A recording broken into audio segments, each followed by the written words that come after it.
Do a little pull here.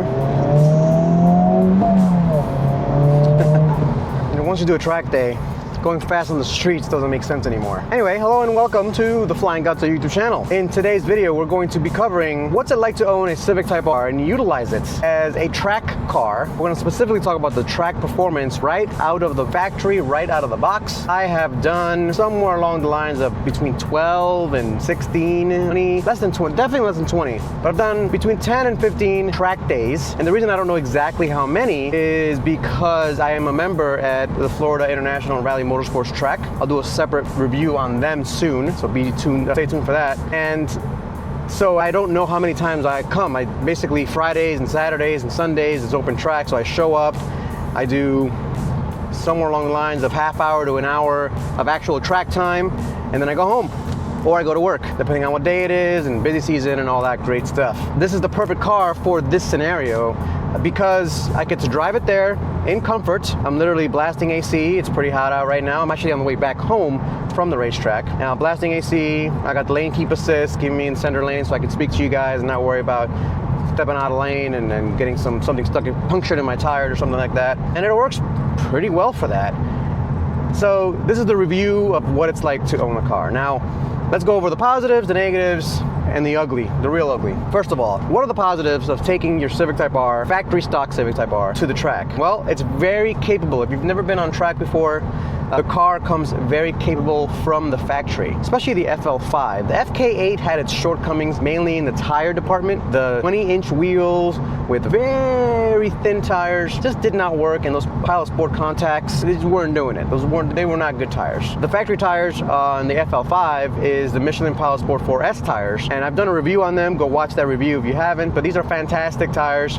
Even if you're not a beginner, even if you're just trying to have fun on any track, really, you can drive it to the track. Don't worry about it raining. Don't worry about what's going on. It'll get you there, no problems. It'll do the track time. Obviously, it's not an ideal tire, but again, if you're a beginner, if you're just starting out in the track day stuff, doing autocross maybe, it's very well set up from the factory to do that. It's got plus R mode. It's got a pretty intrusive if you're someone like me, but if you're a beginner, the traction control actually helps you. It'll actually try to rotate the back out for you a little bit, and then when it starts getting squirrely, it'll clamp down, and if you're hitting too much gas on the way out of a corner and you're gonna understeer your way into the dirt or grass or wall, it'll stop you from doing that. Fantastic. Power, it's not as bad as people think. It's actually very powerful. It does pretty well for itself. For a little 4-cylinder turbo, it's got the K20 in there, the legendary K series.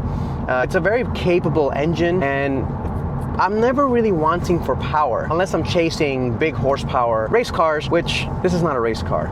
I probably shouldn't be chasing big horsepower race cars, but that's just me. Never wanting for power. And again, if you're on the beginner side of things, you're never gonna overheat. You're never gonna have that problem. It just does a really great, fantastic job of being, I'm gonna say, the best front wheel drive, track day / daily drive, dual purpose car ever made. It really is. It's the best front wheel drive car ever made. And I'm talking specifically for track duty. So what else is really good for the track? I haven't really gotten into the log R stuff. I'm glad it has it. It logs your times, etc. I'm not doing what I've been doing for times. I've been doing it as a stress relief. I've been doing it to just have a little fun and just kind of wind down from my daily work problems, let's call them. And it's been really good for that.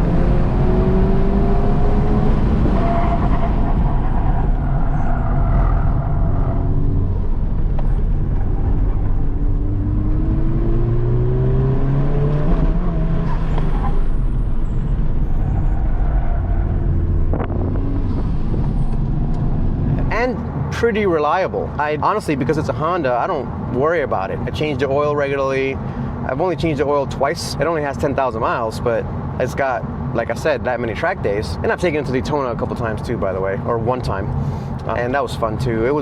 Daytona's not the greatest for a small 4-cylinder engine like a car like this. So you're basically just flooring it for forever. And so I would do a more powerful car for Daytona. But for the firm or smaller track, man, it's a lot of fun. And so never wanting for power, never wanting for brakes. The brake setup, the front brakes are really good. The Brembo brakes have done really well. There's a little bit of negatives to that as well. We'll get to that in a second. The driver cockpit, it is wonderful. The seats are perfect. These seats are just so good. I don't ever see myself wanting to replace it unless, and I hope I don't ever convince myself to do this, but unless I turn this thing into a race car one day with a full-on cage, I will never replace these seats. And the reason I would replace these seats if I'm turning it into a race car, and I may not. I may just put the submarine belts through the fronts. I may not even do that. I may just keep these seats forever. They're a little bit on the heavier side compared to racing seats. That might be the only reason I would change these, but for comfort, for track days, for holding you in as you take a turn, I think it's wonderful. It has tons of space to bring your track stuff to the track. That's something people don't think about. A lot of people in Camaros, for example, have to run little trailers, Miatas as well. They run little trailers in their track cars if they don't want to trailer their car to the track. Or a lot of people just trailer their car to the track. Honestly, I like doing that, but for the purposes of, again, just driving to the track, doing a bunch of laps, driving home, I don't want to have to load up a trailer, hook up the trailer to the truck, drive the truck, make sure the truck's all good, fill up the truck, do all this work, unload the trailer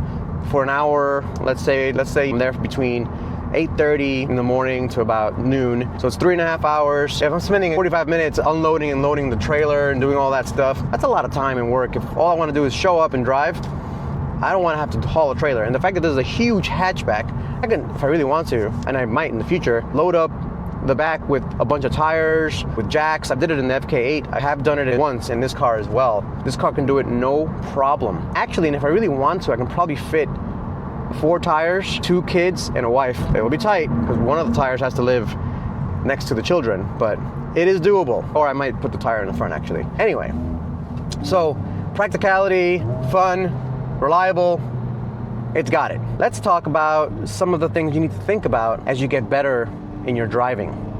And that starts being the brake pads from the factory. As soon as you get probably your first or second track day, you start getting comfortable with speed and all that good stuff, those factory brake pads are completely terrible. I don't know what the hell they were thinking. Factory brake fluid, horrible. Just horrible. And my Camaro also had horrible factory brake fluid. They're never gonna put in the good stuff. Number one, it's too expensive for them to mass put it into their cars. Number two, they'd have to change their manual to have to change your brake fluid once every 6 months minimum. People are just not used to that. And so they're not gonna do that. So track ready race fluid, or brake fluid, sorry, is necessarily horrible and absorbs a ton of moisture, a ton of water compared to normal factory brake fluid. So that's why you got to change it no matter what, and you got to bleed your brakes. And you know, if you start doing track days, you'll start getting good at bleeding your brakes and all that good stuff. So change your brake pads as you start getting good. Definitely change and keep up with your brake fluids. That's a must, a must. Now, some other things that you need to keep in mind, this is not going to be necessarily a drag car. You can make it into a drag car. You certainly can make it into a drag car, but it's not really made for that. You can put big fat tires in the front. You can, you know, it'll run decent, but it's a front wheel drive car. I've always said it. Drag cars need to be rear wheel drive, and I know there's a lot of really fast front wheel drive drag day cars, and there's a lot of tricks they do and all that good stuff. I'm not disparaging what they're doing at all, but in terms of like a dual purpose track day daily driver, if you're into drag racing and that's your thing, I would not buy the Type R. Here's the thing, I'm a front wheel drive guy. I've admitted to it in a number of videos. I'm admitting to it again. I'm a front wheel drive guy. I can't deny it. I can't deny what I love. I love being able to, like, well, the car's getting squirrely, more gas. The car's getting sideways, more gas. You know, just smash the gas pedal and it straightens out. That's all you gotta know in a front wheel drive car. Oh, it's getting a little squirrely? Smash the gas. You gotta keep in mind though, those front tires have a very limited amount of grip. And so you gotta start being very balanced in how you drive. And if you're not smooth, you're gonna be slow, which I love. I love that the driver has to pay attention on how you're driving. You know, when I first started driving this morning, if you see the previous video that I posted, when I first started driving on that track, I didn't know the track at all. And you saw all the mistakes. I was sawing at the wheels, I was braking way too late, I was being rough, I was being terrible, I was driving like crap. And the car let me know, because it's front wheel drive. Rear wheel drive, it's a little bit more forgiving for the most part until you go completely sideways and hit a wall. But it's a little bit more forgiving, you know? You have more opportunities because you got the rear tires doing the driving, you got the front tires doing the turning. You're doing more with the car. This car does everything in the front. So everything is about weight balance, everything is about where that weight transfer is going, how you manage the weight transfer. It really puts you in that mindset. So I'm a front wheel drive guy. If you're not a front wheel drive guy, stay away from the Type R, obviously. And so there's the Mustang for you, there's the Camaro for you, But you gotta love front wheel drive to love this car. And yeah, I can put a thicker rear sway bar and have the back end come out more. I felt like I got decent rotation today. There's a few times where I was, kind of sliding all 4 tires and wheels, and it was fun. It was a ton of fun. Not gonna deny that at all. It was great, but it's not really, and when it goes sideways, if it's going a little too sideways, just hit the gas. Hit more gas, it'll straighten out for you. Now, it may not make the turn if you're going too fast, but it'll still straighten out for you. At least you'll see the wall if you hit it, unlike rear wheel drive. And so, let's talk about the bad. Again, as you continue your journey of getting better, heat becomes a problem. And this car still overheats. I'm in North Florida. It gets really hot in the summer. It's really hot right now, actually. It's currently 86 degrees outside, maybe 84 degrees, but it's still pretty hot. And the car tells me, oh yeah, it's kind of hot. I'm gonna pull timing, I'm gonna pull power. It becomes less and less powerful as the heat goes up. Something to keep in mind. A lot of people are doing dual oil coolers. They're upgrading radiators, all that good stuff. I'm considering doing that because I don't reduce daily drivability. If I upgrade the cooling on this, it'll just allow me to run more laps at full power. Now, if I do decide to do that, well, I'm gonna go all out and tune the shit out of this thing. But more on that later. More bad stuff. So, like I said, the factory tires are good when you're starting out. As you get faster and faster, there are limitations to the Pile Sport 4S's. The shoulders are very weak. It will roll over, it will get spongy, and you may not like that. It gets real hoppy, it hops around. Like if you overdrive the front tires especially, you'll feel it kind of hopping around as it rolls over into the shoulder, loses grip, and then comes back, right? And you gotta manage those pressures very well. Even with the free camber mod, again, I've made a video on that on my FK8, go watch that if you wanna know how to get free extra negative camber on your FL5 or FK8 Civic Type R, go ahead and watch that. But even with the free camber mod, it's not enough. It's not enough camber for these tires specifically. There are other tires that it may work better on. We shall see. But for what they are, as you get faster and faster and better, and everyone usually does, you're gonna wanna look for replacements. And I would not necessarily use the stock factory wheels. I would get aftermarket wheels, 18-inch wheels. That gives you a lot more options. I am gonna try to get some type of tires to replace these tires. I might go back to the PS4S's again. They're just so good at daily driving and they're so comfortable because of their soft shoulders. It's very comfortable to drive around even with a stiffer suspension. If you put on a full-on 200 tread wear track day tire, you're gonna feel it. You're gonna feel the bumps. You're gonna feel everything. It is a stiff suspension compared to normal cars. Let's do a little pull here. Let's see. Yep, it still got it. It still got it. See, when you're just driving around the road, even if it's hot out, it'll pull real nice. You do a couple of laps at the firm when it's hot, you'll feel the lack of power. It reduces power, and that's okay. So yes, the tires are really good at being dual purpose. I can drive to work, I can drive home, I can drive from home to track, to work, to home, all highway miles on I-75, I-10, etc. It does it all very well, very comfortably, very reliably. It does decent track laps. I'm not gonna keep up with anybody that has the RE71Rs or RT660 Plus or even our S4 tires. In case you guys don't know what any of these things are, these are track day tires specifically made for track days that are street legal. But when it rains, etc., you're not really gonna want to be on any of those tires. You're gonna want to be on these. And so I have another set of wheels. I will show you what they are. To most of you, it will not be a big surprise, but I have another set of wheels and tires going on this car because I want to go faster. We're gonna do faster. All right, let's get to the ugly side of the Type R. So the bad, obviously, is the little bit of overheating. The tires need to be changed. So you change the tires, you change the brake pads, you change the brake fluid, you manage the heat as best you can. Some of the ugly parts of the Type R on the track. It really does not have enough camber adjustments for a track day car. What's wrong with Honda? Why didn't we get more adjustment? Even Chevy, you turn the top hats around and they give you a whole ton of factory negative camber. This thing, just a little bit of adjustment. It should have given us a little bit more adjustment. That would have been enough. Just cut a little bit more so we can get a little bit more adjustment. That would have been enough. Literally, in the factory, where the mounting of the shocks are, right in the front, if they would have just cut maybe 10 more millimeters, 15 more millimeters, so we can adjust it a little more that way, that's it.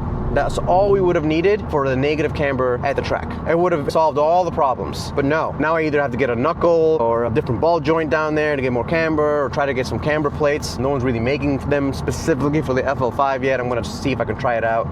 It does not have enough camber. We gotta fix that. It is what it is. Once you start getting faster and faster, cooling becomes a big problem. A big problem. It gets real ugly. Cooling becomes really ugly. Another thing gets really ugly. The whole EVAP, canister, gas tank nonsense, extremely annoying. I've had this problem since I got the car. I put gas in it, and more often than not, it tells me to tighten the gas cap. And I do. It's always tightened. I stopped overfilling it. I did it twice. So I stopped overfilling it, and it still has this EVAP problem. I don't really understand. I might have to take it to the dealership. That's pretty ugly. I don't really understand why this has a problem. I've never had a problem with any other car with this, but that's becoming a real big problem. And I had that check engine light, if you saw the last video. On the way to the track, I got a check engine light. Not the greatest feeling. And so there's a couple of emissions related problems of the car. Outside of those things, the overheating, the camber issues, I guess the brake pads and stuff like that, it's really a perfect car. It's really a really great dual purpose track day daily driver. If I had to have two cars, because I'll never sell my S2000, if I had to only have two cars, I'll have my S2000 as my just drive around for fun kind of car, and I'll have my Civic Type R as my daily driver and track day car. And I would do time trials, I would do all kinds of fun stuff, and I would have no problems having this as my only daily drivable car. It does everything I want, and it feels good. It feels special coming into this car. And so that pretty much wraps it up. I covered pretty much everything. I'm trying to think if there's anything else that I could nitpick or complain about, and I'm having a hard time thinking about anything else. If you guys think of anything else that I might have missed, if you guys track this car and there's problems that you don't like, put them down below. If I missed anything, if you have any suggestions, if you have any camber plate suggestions especially, I've been doing a lot of research. There's Belade Sports, there's a couple of others out there. I'm trying to get Fortunato to do a package. KS might be coming out with one, we'll see. Yeah, so let me know in the comments below. Thank you so much to you guys for watching these videos. I've started getting back into this YouTube thing, and I feel like I finally am starting to get a little bit better, get my flow a little better. I hope you guys have noticed that. And if you love the video, hit the like. If you hate the video, let me know in the comments how I can make them better for you. All right, guys, I'll catch you guys next time. Peace.